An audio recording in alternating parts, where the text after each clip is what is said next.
नमस्कार व्यूअर्स, मैं हूं अमीश देवगन और आप देख रहे हैं देश का सबसे लोकप्रिय कार्यक्रम आर पार। चुनाव के अंतिम दौर में विपक्ष भारतीय जनता पार्टी और प्रधानमंत्री मोदी के खिलाफ हर पैंतरा आजमा रहा है। ईवीएम पर सवाल उठाने से लेकर चुनाव को बिहारी बनाम गुजराती का रंग देने तक विपक्ष हर दांव चल रहा है। राहुल गांधी कह रहे हैं कि 4 जून के बाद ईडी मोदी जी से पूछताछ करने वाली है, लेकिन इसी बीच प्रधानमंत्री मोदी ने भी भ्रष्टाचार के बहाने तेजस्वी यादव पर जोरदार प्रहार करते हुए कहा है कि बिहार के गरीबों से जिसने भी नौकरी के नाम पर जमीन लिखवाई है उनके जेल जाने का काउंटडाउन अब शुरू हो गया है। तो जवाब में तेजस्वी यादव ने कहा है कि बिहारी किसी से डरता नहीं है, ये झारखंड और दिल्ली नहीं है जनाब, एक बार हाथ लगाकर तो दिखाओ। तेजस्वी यादव ने तो यहां तक कह दिया कि प्रधानमंत्री मोदी को बेड रेस्ट पर भेजे बिना मैं रेस्ट नहीं करूंगा। और इसी जोरदार सियासी तलके के बीच कोई खटाखट पैसे भेजने की बात कर रहा है, तो कोई फटाफट चुनाव जीतने का दावा कर रहा है, तो कोई अपने विरोधी को चुनावी नंबर में सफाचट बता रहा है। तो इन तमाम मुद्दों पर होगी देश की सबसे बड़ी पॉलिटिकल बहस। सियासत खटाखट, किसे वोट पड़ेगा फटाफट।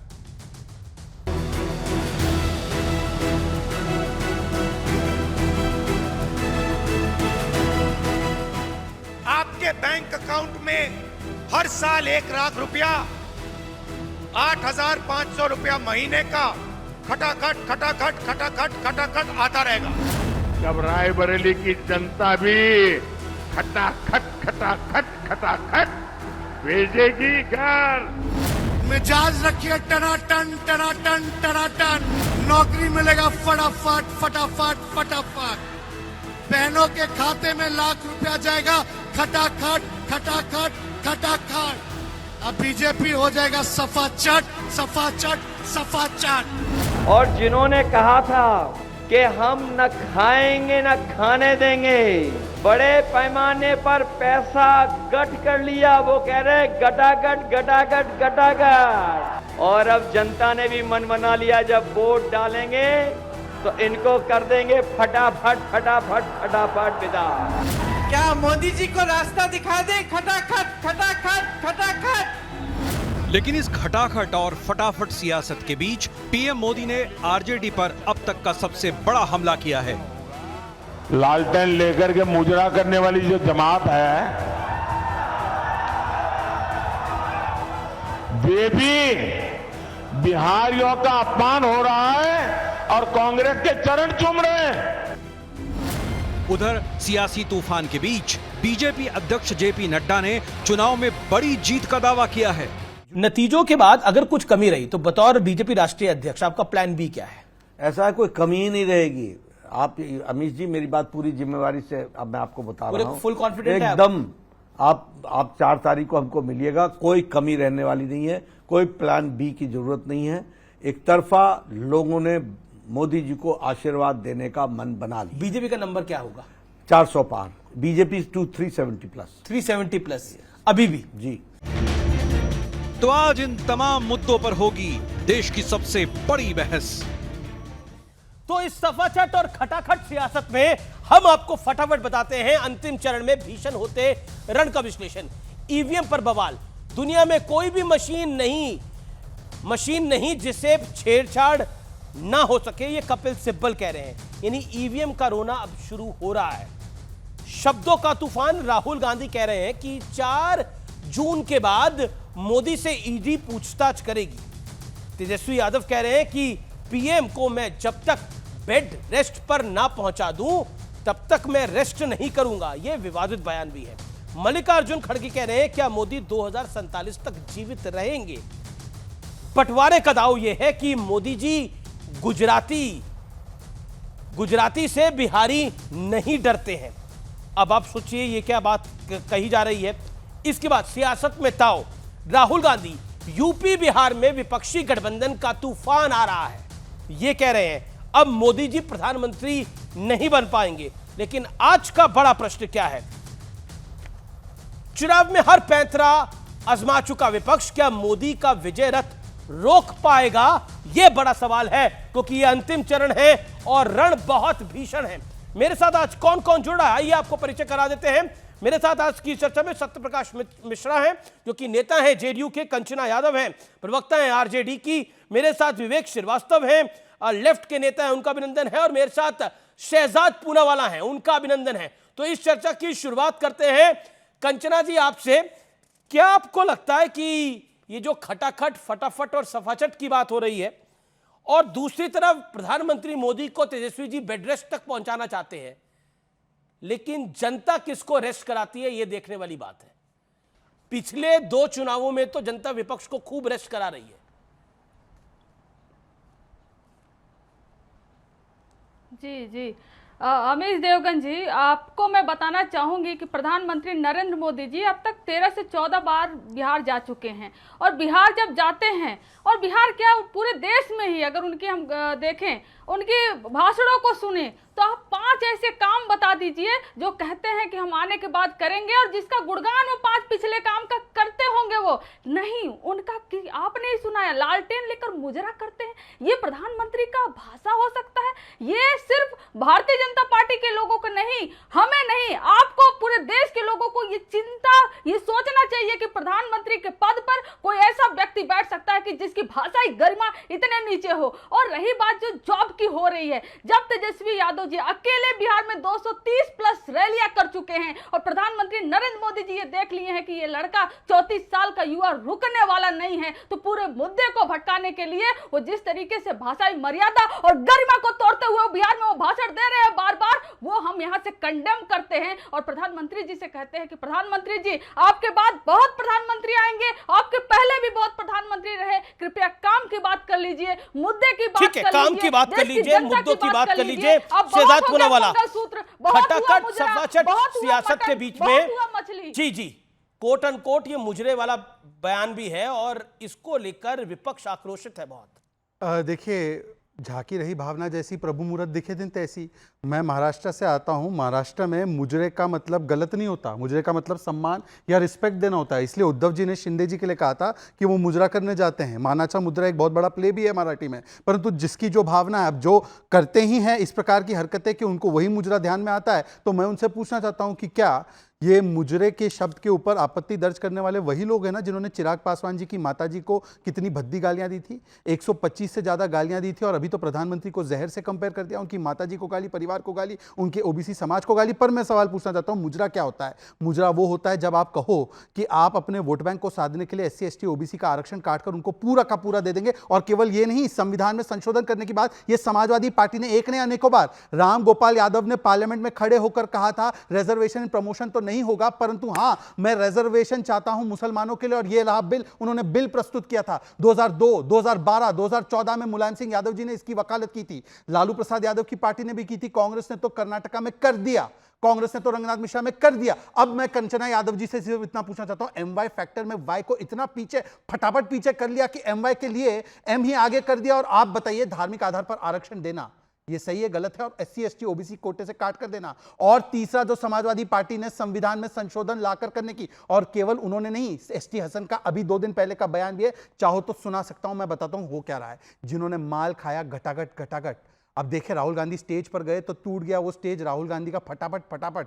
और अब क्या हो रहा है, इंडिया अलायंस से ममता दीदी ने बोला 1 जून को मैं नहीं आ रही हूं, सटासट, और 4 जून को नतीजे आते आते सफाया होने वाला है, सफाचट। इसीलिए इनकी जो हालत है इस प्रकार से बन चुकी है। तो मुझे लगता है कंचना यादव जी आज इधर उधर नहीं, मुस्लिम आरक्षण संविधान बदलकर केवल SC ST OBC कोटे से काट कर देना। लेकिन एक आपने बोला, आपने अपनी बात को बोला, okay Kanchana Yadav, reply to this.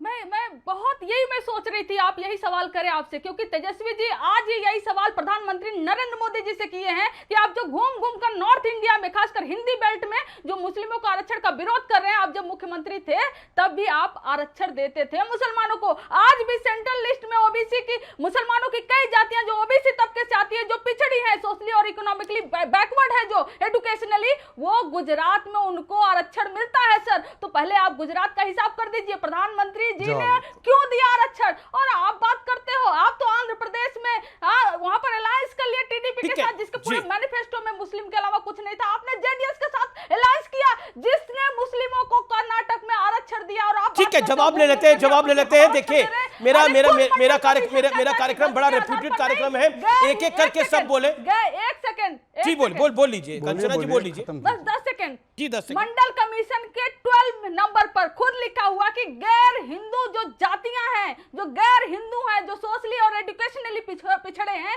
उनको धर्म के आधार पर नहीं, सोशली और एजुकेशनली बैकवर्ड होने के नाते उनको आरक्षण दिया जा सकता है। ये आप करेक्ट कर लीजिए, क्योंकि आप तो मंडल कमीशन पढ़े नहीं होंगे, आप तो कुछ पता नहीं होगा। चलिए मैं क्या पढ़ा हूं, जवाब लेना जरूरी हो जाता है कमंडल का। ओके देखिए ऐसा है कंचना जी, सबसे पहले तो आपका फैक्ट चेक करा दूं फटाफट कि वो वीरप्पा मोइली थे जिन्होंने कर्नाटका में सभी मुस्लिमों को आरक्षण देने का काम किया था। जेडीएस की सरकार नहीं थी, तो पहले अपना फैक्ट चेक कर लीजिए। दूसरी बात, आपने ही अपनी बात का विरोध कर दिया। मंडल कमीशन ने बिल्कुल शैक्षणिक, आर्थिक और बाकी आधारों पर कई जातियों को आइडेंटिफाई किया, जिसमें मुस्लिम के कुछ वर्ग भी थे। उनको आरक्षण से किसी को आपत्ति नहीं है, परंतु जो अखिलेश यादव जी की पार्टी कह रही है, और मैं आपको कोट करके बताना चाहता हूं, सुनिए कोट पूरा, और यह रिपोर्टेड है।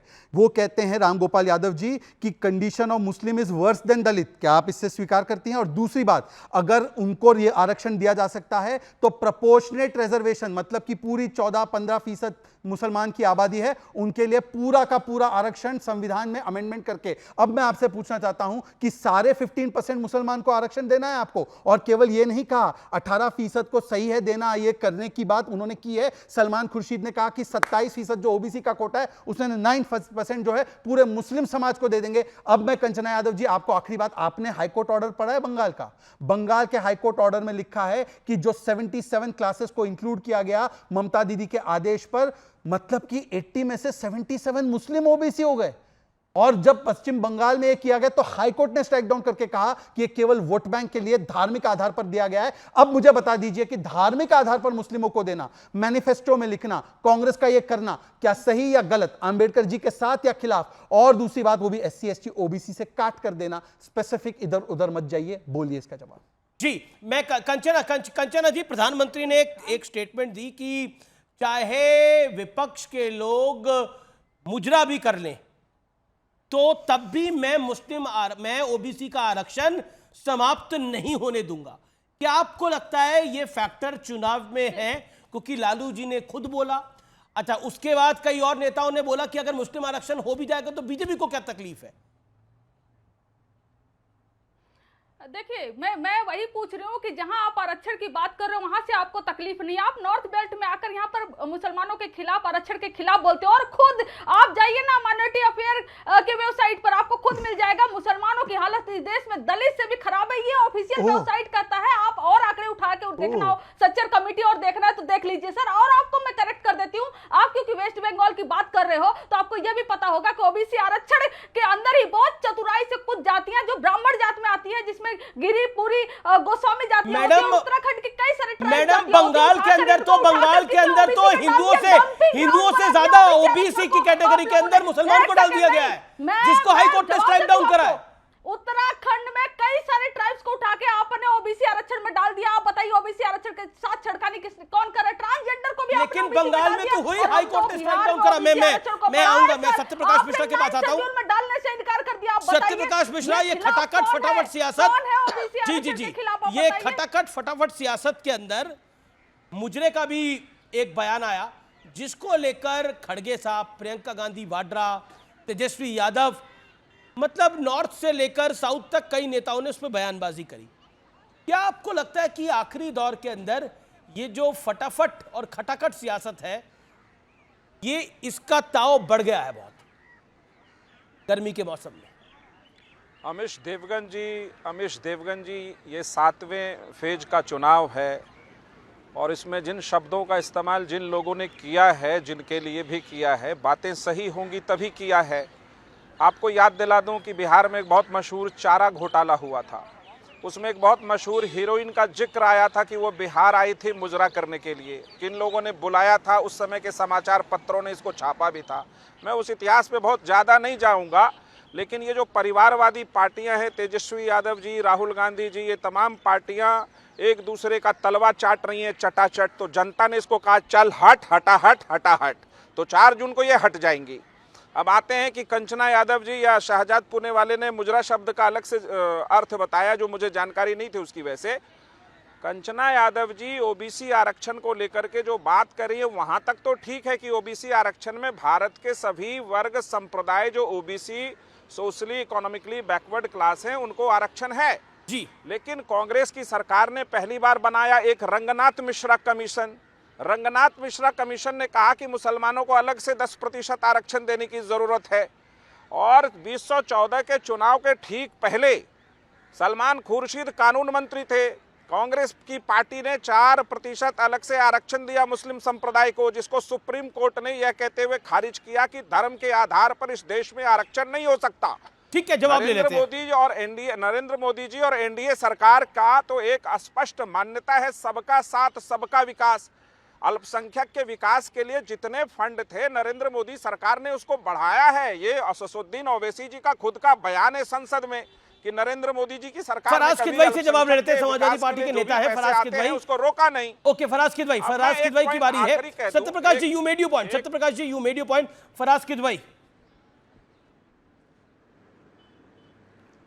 अमीश जी, अगर गलती से भी भारतीय जनता पार्टी की सरकार इस देश में तिबारा आ गई तो ये लोग पिछड़ों और दलितों का आरक्षण खत्म कर देंगे फटाफट फटाफट फटाफट, क्योंकि इनके डीएनए में है कि ये एंटी एससी, एंटी एसटी और एंटी ओबीसी है। फराज साहब आपके बीच में नहीं बोले। सत्यप्रकाश जी, आप जानते हैं या ओबीसी का आरक्षण खत्म। अरे सत्यप्रकाश जी, अभी आपको एक्सपोज करता हूं मैं। आप इस पैनल पर एक महिला जो बैठी हुई है, उस महिला के सामने आप तलवे चाटने जैसे वाले शब्द बोल रहे हैं। अरे तलवे तो नीतीश कुमार जी चाट रहे हैं भारतीय जनता पार्टी के नेताओं के। अमीश जी, मेरे हाथ में ये किताब है और इस किताब का नाम है बंच ऑफ थॉट्स। अमीश जी पहले इनको चुप करवाइए। सत्यप्रकाश मिश्रा, मैं आपकी ऑब्जेक्शन को लेता हूं। मैं आपकी ऑब्जेक्शन को लेता हूं एक करके। चुप करवाइए, क्योंकि 4 जून के बाद ये चुप करा दिए जाएंगे। अमीश जी मेरे हाथ में ये किताब है जिसका नाम है बंच ऑफ थॉट्स। 4 जून के बाद ऐसा क्या हो रहा है कि ये चुप करा दिए जाएंगे?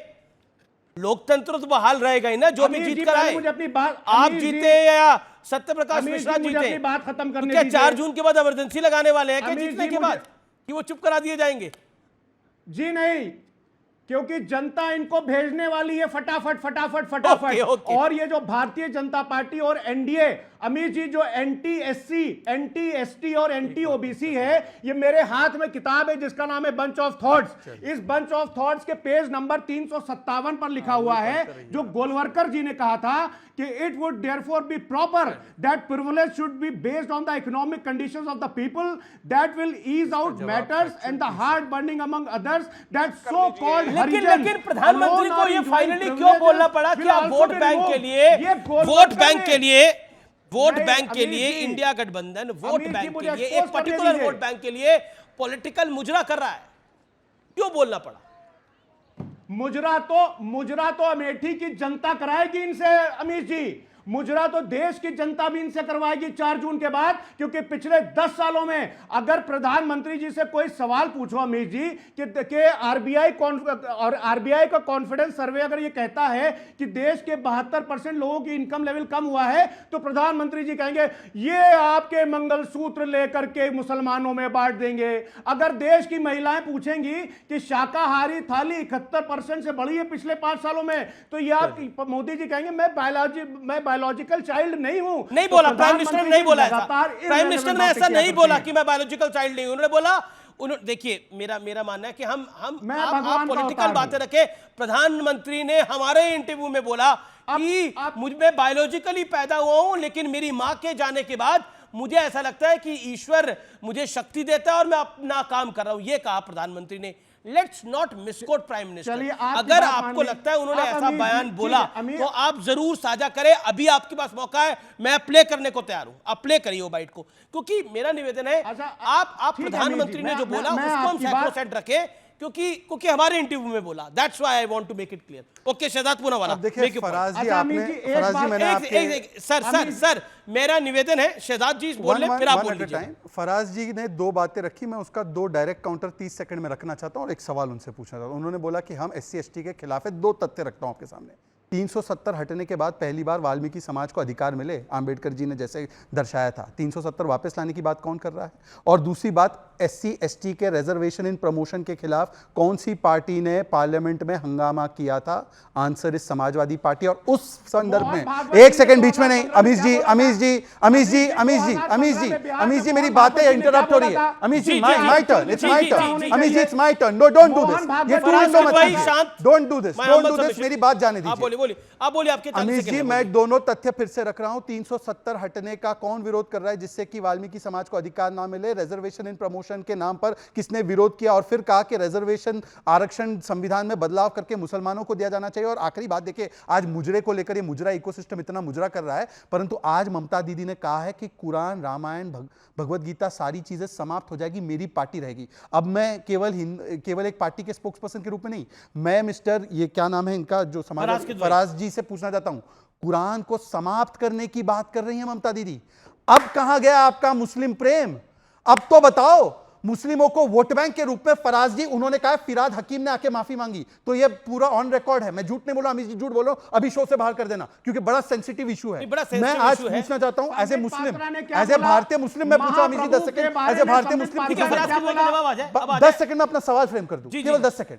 फराज जी एक बार बताइए, कुरान समाप्त हो जाएगा, ये कोई भी व्यक्ति इस स्टेटमेंट को सपोर्ट नहीं कर सकता। आप बताइए समाजवादी पार्टी का स्टैंड। ओके, फराज किदवई। अमीर जी, शहजाद पूनावाला जी का दिल धड़क रहा है धका धक धका धक धका धक, क्योंकि 4 जून को इनकी विदाई है। फटाफट फटाफट फटाफट। अब सुनिए, मैं जवाब देता हूं, मैं जवाब देता हूं। संबित पात्रा महाप्रभु के लिए क्या बात बोलते हैं? अरे आप तो ना हिंदुओं के हैं, ना मुसलमानों के हैं, और ना ही आप इस देश की जनता के हैं। मैं आपको एक डेटा दिखा रहा हूं अमीश जी, ये अभी इंडियन एक्सप्रेस में परसों छपा था। इसके हिसाब से जो देश के हिंदू भाई हैं, उनका एम्प्लॉयमेंट रेट पिछले 7 साल में 5.95% से घट गया है। ये हिंदू भाइयों की स्थिति है आज की तारीख में। ना आप तो देश को रोजगार दे पा रहे हैं, ना आप महंगाई से छुटकारा दिला पा रहे हैं, ना तो आप पेट्रोल काफी पढ़ते लिखते हैं। और जब जनता फराज साहब, आपने संबित पात्रा को कोट करा, महाप्रभु जगन्नाथ के बारे में जो टिप्पणी करी थी, संबित पात्रा ने उसके बाद माफी मांगी, उपवास करा 3 दिन का। बीजेपी ने वो स्लिप ऑफ टंग था, और बीजेपी ने बकायदा एक ऐड जारी कर, लेकिन उसी बीजेडी के कई नेताओं ने इसी तरह के बयान दिए थे। किसी बीजेडी के नेता ने माफी नहीं मांगी।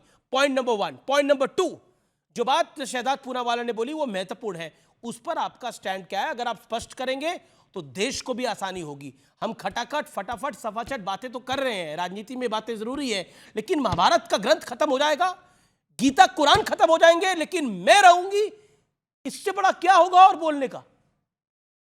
इस पर क्या राय है आपकी? प्लीज दीजिए।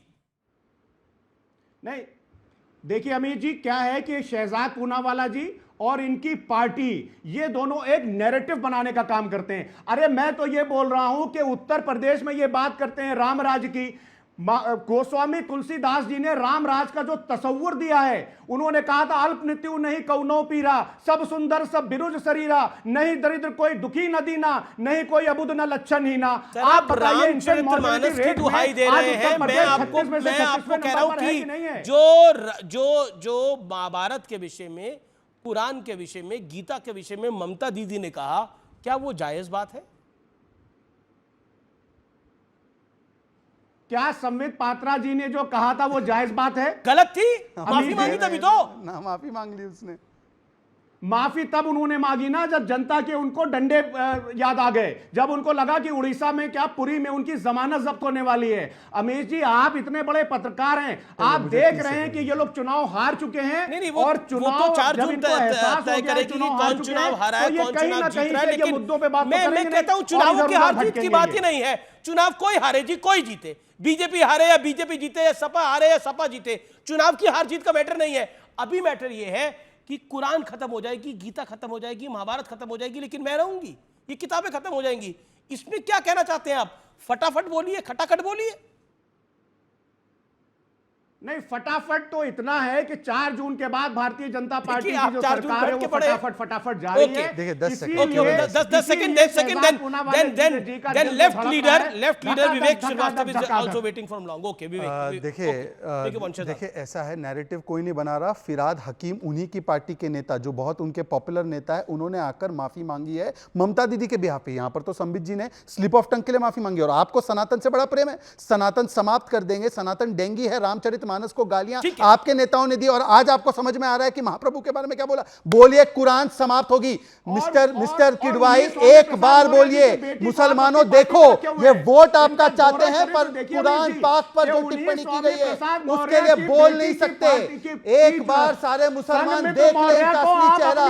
ये आपको धोखा दे रहे हैं। ये कुरान के विषय में की गई अभद्र टिप्पणी पर भी नहीं बोल पाते हैं। देखे मुसलमान देखें, क्योंकि आपको वोट चाहिए, आपको इस देश में जहर घोलकर किसी तरह से जात बिरादरी में और मजहब में बंटवारा करके देश के लोगों को आपको खाली अपने आप बताइए कुरान पाक, रामायण, महाभारत के बारे में ये कहना स्वीकार्य अस्वीकार्य? फटाफट आप ये बताइए कि संबित पात्रा ने जो बोला था वो कितना बड़ा उन्होंने पाप किया था। आप अपने बारे में कुछ बताएंगे नहीं तो स्वामी प्रसाद मौर्य की बेटी को आप चलिए आप उस पर बोलना नहीं चाहते, लेकिन विवेक खटाखट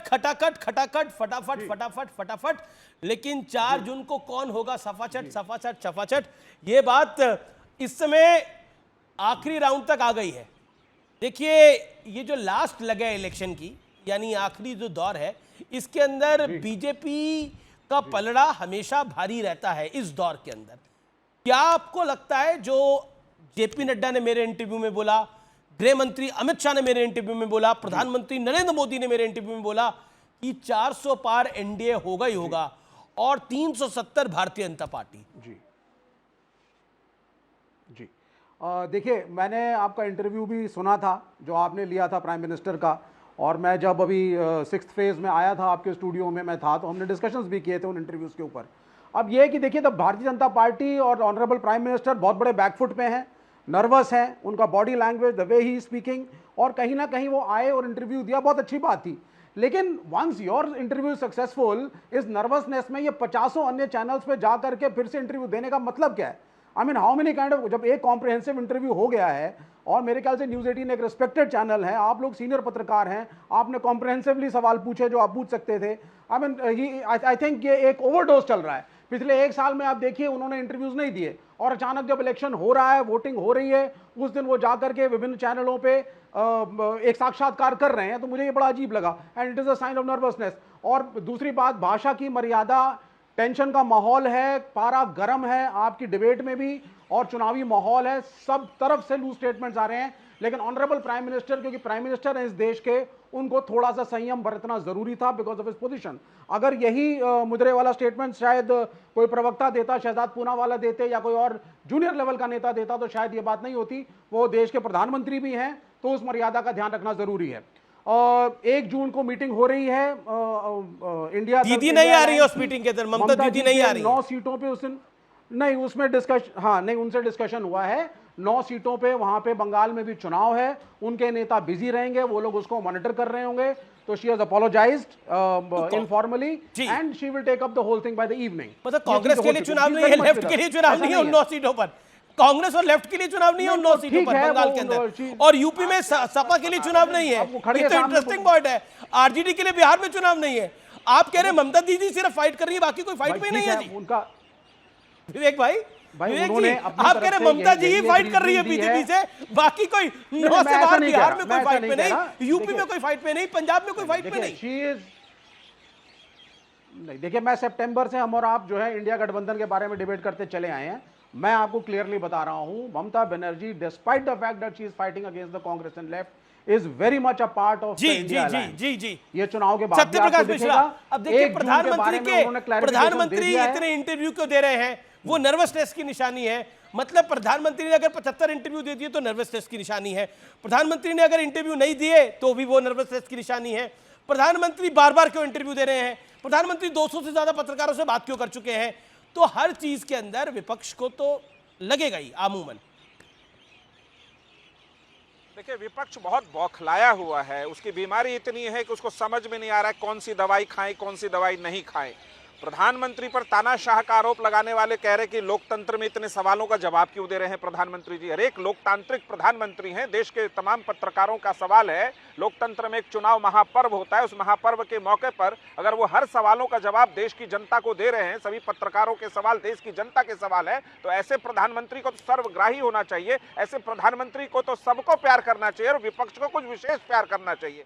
विवेक श्रीवास्तव जी की दिक्कत क्या है कि इंडिया ब्लॉक को वो बेचारे बचाते रहते हैं टेलीविजन डिबेट में आकर के, लेकिन इंडिया ब्लॉक नाम का कोई धड़ा, इंडियन अलायंस नाम का कोई धड़ा बचा नहीं है। ममता बनर्जी ने साफ मना किया है कि वो इंडिया अलायंस के किसी बैठक में शामिल नहीं होंगी, और इसको ये धता बता रहे कि नहीं ये बहाना है वो बहाना है। सच्चाई ये है 4 जून को 400 पार जब होगा तो ये तमाम विपक्ष के लोग का सर हो जाएगा सफाचट। जी जी जी बिल्कुल, मैं मौका आपको दे रहा हूं। विवेक विवेक विवेक विवेक 30 सेकंड्स। देखिए ये नारेबाजी लगाने से बातें नहीं बनती हैं, ये फैक्ट ऑफ द मैटर है। एक बार आप कोई एक इंटरव्यू दे दीजिए, अमीश जी का इंटरव्यू, बहुत बड़ा बयान सीएम हिमंता बिस्वा शर्मा की बहुत बड़ी स्टेटमेंट आई है कि अगर आप इस बार वोट करते हैं तो हम ज्ञान वापी मंदिर भी बनाकर आपको देंगे, ये कहा है हिमंता बिस्वा शर्मा ने। ये बहुत बड़ी स्टेटमेंट है हिमंता बिस्वा शर्मा का, बहुत बड़ा बयान। असम के मुख्यमंत्री हैं हिमंता बिस्वा शर्मा, मथुरा काशी में मंदिर का वादा है। मैं सीधा रिएक्शन लेता हूं, एक सेकंड, मुझे सीधा रिएक्शन लेना पड़ेगा कंचना यादव से। Kanchana Yadav, your reaction to this.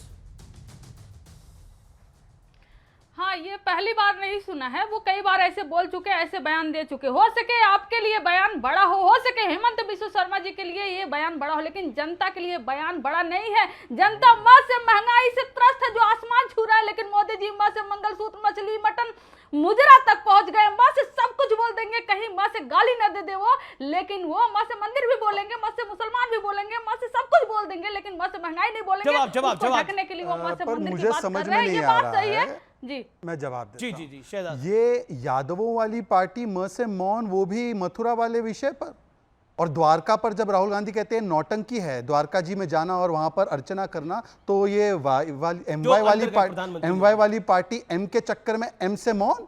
बताइए, ये यदुवंशियों की पार्टी है। वाह, मतलब कम से कम मुझे गर्व है कि भारतीय मुसलमान अपनी संस्कृति के लिए खड़ा है। देखिए यहाँ पे 2 चीजें हुई, एक तो कुरान पर बैकआउट कर गए, और यहाँ पर यदुवंशियों की पार्टी जो है यदुवंशी होने के बावजूद मथुरा पर बैकआउट कर गए। ना वो मुसलमान के ना ये यादव के, फिर भी साथ आकर वोट बैंक की राजनीति कर रहे। कंचना जी आप तो ऐसे न थी, कंचना जी आप तो ऐसे न थी, मैंने आपके बीच में एक शब्द नहीं बोला। कंचना जी मैंने आपके बीच में, कंचना जी चीखने से, हंगामा करने से, दंगा करने से कुछ नहीं होता। अमनीश जी, एक करके मैं Kanchana Yadav ji, I will give you a fair chance, आप अपनी बात को रखिएगा।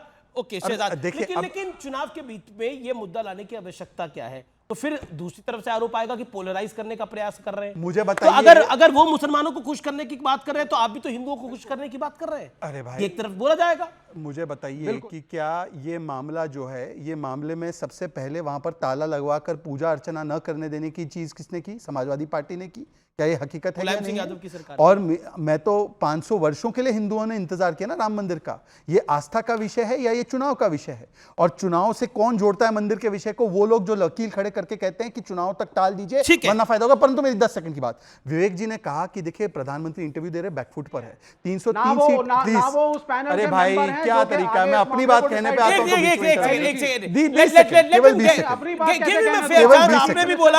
आपने भी बोला, कंचना जी ने भी बोला, किदवई साहब ने भी बोला। मैं तो जवाब देते रहता हूं, अपनी बात कहने आता हूं। उनको 30 सेकंड का मौका दीजिए, फिर मैं आपको विवेक मौका दूंगा। देखिए विवेक जी ने कहा क्योंकि उन्होंने इंटरव्यू दिया वो बैकफुट पे। 303 सीट वाली पार्टी अगर 50 इंटरव्यू दे तो बैकफुट, तो 0 सीट वाली अरविंद केजरीवाल ने तो 15 इंटरव्यू दिए, वो कौन से फुट पे? और दूसरी बात, मुजरा शब्द इनको बुरा लगा। अनवर साहब जो कम्युनिस्ट के एमएलए है, कम्युनिस्ट के एमएलए ने कहा राहुल गांधी का डीएनए चेक करो, और कांग्रेसी ने कहा कावड़ और साइकोपैथ विजयन है। अब बताइए आपकी क्या टिप्पणी इन शब्दों पर?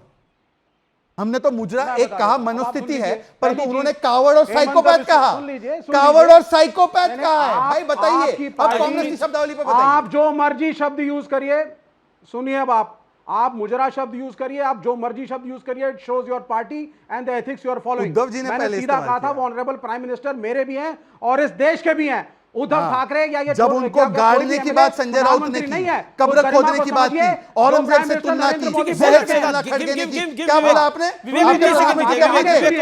आगे सुनिए अब आप। Hemant Biswa Sharma is not a जज, he is not a sitting member of the panel of any court जो कि ज्ञानवापी डिसाइड कर रहा है। वो कौन होते हैं बोलने वाले कि वो जाकर के मंदिर या मस्जिद बनवाएंगे? ये तो कोर्ट की अवमानना है। आप कौन होते हैं? इस देश के अंदर जुडिशरी है, इस देश के अंदर वकील हैं, आप डालिए रेट। मैं एक सवाल, उसके बाद सिर्फ एक चुनाव सवाल जीतेंगे तो मंदिर बनवाएंगे। ठीक है okay Shahzad, okay Vivek Shant, audio down. Okay Shehzad 20 seconds. उन्होंने कहा वो जज नहीं है। मुझे बताइए, जब सुप्रीम कोर्ट का सबरीमाला का फैसला आया, कम्युनिस्ट ने उसका समर्थन किया या उसके विरोध में थे? विवेक 10 सेकंड्स। विवेक जी सबरीमाला पे आपका स्टैंड क्या था? कोर्ट का जो भी फैसला, हाँ सुन लीजिए, ये बहुत ही एक जो एनालॉजी ये कोशिश कर रहे हैं, that is totally irrational. Number 1 नो आता है वो हमारे फेवर में हो। सुनिए, सुन लीजिए पहले, लेट मी स्पीक। वो फेवर में हो या ना फेवर में हो, उसको मानना पड़ता है सभी सरकार। तो 3 तलाक का फैसला मानो, 3 तलाक का फैसला क्यों पलटाने वाले? शाहबानो का फैसला क्यों पलटाया? शाहबानो का फैसला क्यों पलटाया? 3 तलाक का फैसला क्यों पलटाया? बताइए। क्या कुछ भी कॉन्स्टिट्यूशन देश के अंदर, क्या कुछ भी कॉन्स्टिट्यूशन, कोर्ट और पार्लियामेंट के अलावा हो सकता है? तो 3 तलाक का फैसला स्वीकार्य है ना? यहाँ पर बैठ करके 3 तलाक का फैसला स्वीकार्य है। कहता है मैं तो जी मस्जिद हटवा करके मंदिर बनवा दूंगा। देखिए किसी ने ये नहीं बोला है। हिंदू मुसलमान करने की कोशिश कर रहे हो। ओके बार एक बार आरक्षण हिंदू मुसलमान नहीं है। एससी एसटी ओबीसी कोटे से काट कर देना, ये हिंदू मुसलमान नहीं है। कहना कि हम यूसीसी नहीं पर्सनल लॉ चाहते हैं, तो ये पहले जाकर के चंद्रबाबू नायडू को समझाओ। वापस आएंगे, हिंदू मुसलमान नहीं है। 370 का विरोध करते हैं मुस्लिम, चंद्रबाबू नायडू को हिंदू मुसलमान नहीं है। हिंदू मुसलमान क्या है? जो यूसीसी की, लेकिन क्योंकि हिंदू मुसलमान की बात हुई, क्योंकि हिंदू मुसलमान की बात हुई, फराज किदवई, मैं आपके पास आता हूं। फराज किदवई, जब आपकी एक नेत्री कहती है कि वोट जिहाद होना चाहिए, क्या आपको लगता है कि वो हिंदू मुसलमान नहीं है? जब रामगोपाल यादव एक बयान देते हैं कि मंदिर ये ठीक ही नहीं बना हुआ, नक्शा ही नहीं है, तो क्यों बोलना किसी मंदिर के लिए? अब मंदिर वो बन चुका है, रामलला की प्राण प्रतिष्ठा हो चुकी है, 550 साल बाद एक मंदिर बना है, क्यों बोलना वो मंदिर खराब है? तो आप भी तो अपने रेलेवेंट वोट बैंक को खुश करने का प्रयास करते हैं, अगर बीजेपी कर रही है तो। अमीश जी, ये रेलेवेंट वोट बैंक क्या होता है? मैं आज तक यही नहीं समझ पा रहा हूं। ये भारतीय जनता पार्टी के लिए होता है रेलेवेंट वोट बैंक। हमारे लिए तो देश की 140 करोड़ जनता जो है वो सब रेलेवेंट है। अभी आपने जिक्र किया असम के मुख्यमंत्री जी का। असम के मुख्यमंत्री जी से पूछिए कि ये जो वर्ल्ड बैंक बोल रहा है कि India is risking it's demographic dividend, इस पर कोई जवाब है क्या उनके पास? आज देश का 42% पढ़ा लिखा युवा, उसके हाथ में नौकरी नहीं है, मगर असम के मुख्यमंत्री उस पर नहीं बोलेंगे। असम के मुख्यमंत्री इसलिए मंदिर मस्जिद करेंगे क्योंकि उनको अपना रेलेवेंट वोट बैंक जो है वो एड्रेस करना पड़ता है। अमीश जी, उस्मान मिनाई का एक बहुत अच्छा शेर है, आप जरा सुन लीजिएगा। जी। माननीय प्रधानमंत्री जी के लिए, जो 4 तारीख को फटाफट अपना झोला पैक करके गुजरात जा रहे हैं, खटाखट, कि इसलिए हम उसे रहबर नहीं बनाना चाहते हैं, हम अपने देश में खुशहाली लाना चाहते हैं। अमीर वक्त तुम अपनी आंख पर पट्टी बांधो, गरीब लोग जरा मुस्कुराना चाहते हैं। अरे साहब, गरीब लोगों को थोड़ा सा मुस्कुरा लेने दीजिए और आप अपनी आंखों लेकिन पर जिस रहबर की आप बात कर रहे हैं वो 10 साल से है इस देश के अंदर। लेकिन जनाब, जिस रहबर की आप बात कर रहे हैं वो 10 साल से इस देश के अंदर है और पब्लिक की रहबरी के साथ इस देश के अंदर है। जीत क्या है इस देश के सशक्त लोकतंत्र ने उसे 2-2 बार प्रधानमंत्री बनाया है। यह भी तो बात सही है। रहबरी तो जनता की थी, इसलिए वो रहबर बन गए। 100% सही है। बने कि नहीं बने? अमीश जी 100% सही है, 100% सही है जी। इस बात से कोई दो राय नहीं है। जनता का मैंडेट सर आंखों पर। लेकिन 2014 में जो माननीय प्रधानमंत्री जी ने जो जुमले बोले थे कि पेट्रोल आधे दामों पे बिकेगा, 2 करोड़ नौकरी हम साल में देंगे, और उसके बाद में 2000 शेर व शायरी का मौसम चल रहा है और खटाखट फटाफट चल रहा है, तो और ऑन अ लाइटर नोट एक सवाल है मेरा, अभी भी आपको लगता है कि बीजेपी 370 के पार आ रही है?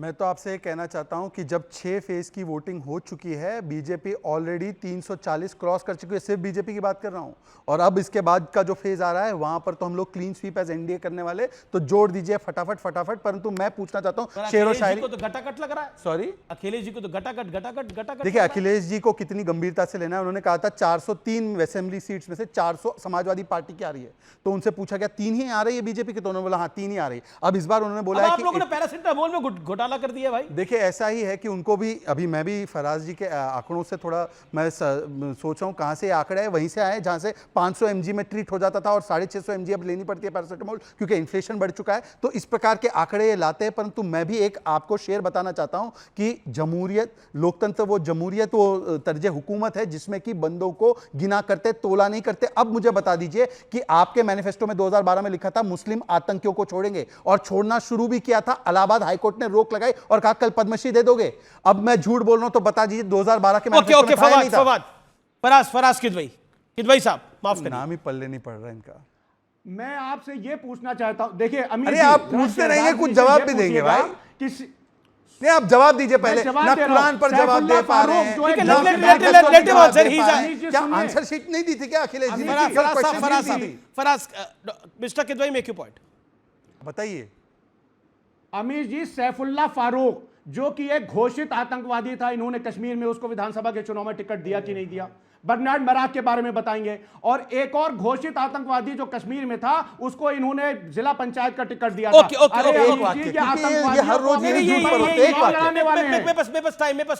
किसी घोषित आतंकी को टिकट दे सकती कोई पार्टी? इलेक्शन कमीशन अलाउ करता है। इन्होंने अंसारी भाइयों को टिकट दी। गूगल करिए, कंचना यादव, ये गुजराती और बिहारी में डिवाइड क्यों कर रहे हैं? हम तो वो मुल्क है जो कहते हैं कि आपने बोला था कि ये गुजराती और बिहारी में क्यों डिवाइड करने का प्रयास कर रहे हैं हम? महाराष्ट्र के चुनाव में मराठी और गुजराती में डिवाइड करने का कोशिश करा गया। डिवाइड एंड रूल करने का तमगा अगर आप भारतीय जनता पार्टी के प्रवक्ता और उनके नेता को पहनाए तो अच्छा है। हम डिवाइड एंड रूल नहीं करते। यही प्रधानमंत्री है जो 2015 में नीतीश जी के डीएनए पर सवाल उठाए थे, बिहारी डीएनए पर सवाल उठाए थे। डिवाइड एंड रूल करने का उनका है। लेकिन हाँ, आपने यह भी कहा कि 2014 और 19 में उनको मैंडेट मिला, जरूर मिला। और उन्होंने बिहार में आकर क्या प्रॉमिस किया था? बिहार को स्पेशल दर्जा देंगे, बिहार को ये बना देंगे, बिहार को वो बना देंगे, 10-10 चीनी मिल होगा, तमाम। बताइए एक भी बिहार ने अपने दिल से, अपने मन से एक्सेप्ट किया था प्रधानमंत्री नरेंद्र मोदी जी को। बिहार कभी क्षेत्रवाद नहीं करता। बिहार क्षेत्रवाद नहीं। देखिए गुजराती बिहार में भी काम करता है, बिहारी दिल्ली में भी काम करता है, गुजरात में भी काम करता है, देश भर में काम करता है, सबको सब जगह अलाउड है। ओके, सत्यप्रकाश मिश्रा। बिहार में 2 एम्स का निर्माण हो रहा है ना। एक तो पटना एम्स हो चुका, दरभंगा एम्स होने वाला है। पहले एक ही एयरपोर्ट था, अब 4-4 एयरपोर्ट हैं। आपको पता नहीं कि सेंट्रल यूनिवर्सिटी बिहार में बन रहा है, तो जो चीज पता नहीं रहे कि बिहार का विकास।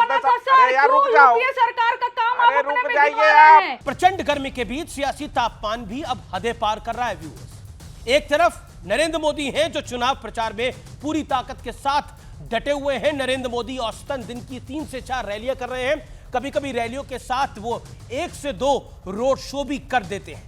साथ ही साथ प्रधानमंत्री अब तक 77 से ज्यादा इंटरव्यू दे चुके हैं, यानी करीब 225 पत्रकारों के साथ, एक अनुमान है हमारा, सैकड़ों सवालों के जवाब प्रधानमंत्री नरेंद्र मोदी अब तक दे चुके हैं। दूसरी ओर उन पर तानाशाह होने का आरोप लगाने वाले राहुल गांधी ने अभी तक एक भी बड़ा इंटरव्यू नहीं दिया।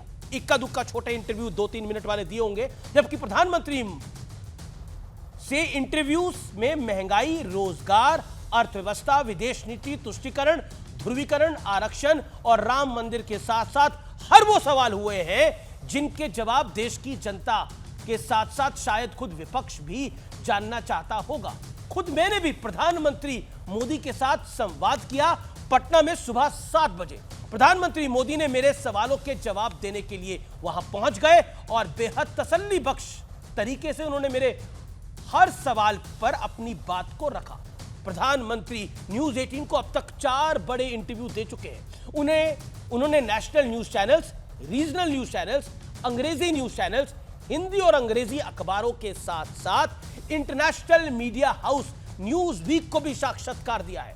प्रधानमंत्री मोदी ने संपादकों के अलावा कई रिपोर्टर्स के साथ भी संवाद किया है। विपक्ष कहता है कि मोदी प्रेस कॉन्फ्रेंस नहीं करते। मेरा प्रश्न है कि एक प्रेस कॉन्फ्रेंस में कितने पत्रकार होते हैं? 50, 60, ज्यादा से ज्यादा 100? क्या सभी सवाल पूछ पाते हैं? जवाब है नहीं। लेकिन जिन 220 से ज्यादा, 225 से ज्यादा पत्रकारों को पीएम मोदी ने इंटरव्यू दिया है, उन सभी पत्रकारों ने उनसे सवाल पूछे हैं। लेकिन हैरानी की बात यह है कि अब कुछ नेताओं को शायद समस्या हो रही है कि मोदी इतने इंटरव्यू क्यों कर रहे हैं, इतनी मीडिया से क्यों बात कर रहे हैं, और ये लोकतंत्र के प्रहरी हैं। इसलिए ये लोग अब मीडिया के खिलाफ एजेंडा चला रहे हैं, पत्रकारों को चमचे चमचियां बताया जा रहा है। आप खुद ही सुनिए राहुल गांधी ने जो कहा। उन्हीं चमचों के साथ इंटरव्यू में एक चमची पूछती है, नरेंद्र मोदी जी आप में इतनी ऊर्जा कहां से आती है? नरेंद्र मोदी जी का जवाब आता है, मैं बायोलॉजिकल नहीं हूं, परमात्मा ने मुझे भेजा है। प्रधानमंत्री ने ऐसा कुछ नहीं कहा था, वो इंटरव्यू हमने भी देखा है। हर बात का ठीकरा दूसरों पर फोड़ने के आदी लोगों से मेरी सिर्फ इतनी सी अपील है कि कुंठा छोड़िए, मेहनत कीजिए, हिट एंड रन के बजाय संवाद का रास्ता अपनाइए, क्योंकि आपको चुनाव मीडिया से लड़कर नहीं जीतना है, जनता के बीच जाके जीतना है, मोदी से लड़कर जीतना है। इसलिए अपना काम जनता के बीच करिए। लेकिन बहरहाल हम तो सिर्फ बात कह सकते हैं और अपनी राय आप तक पहुंचा सकते हैं, खबरें आप तक पहुंचा सकते हैं।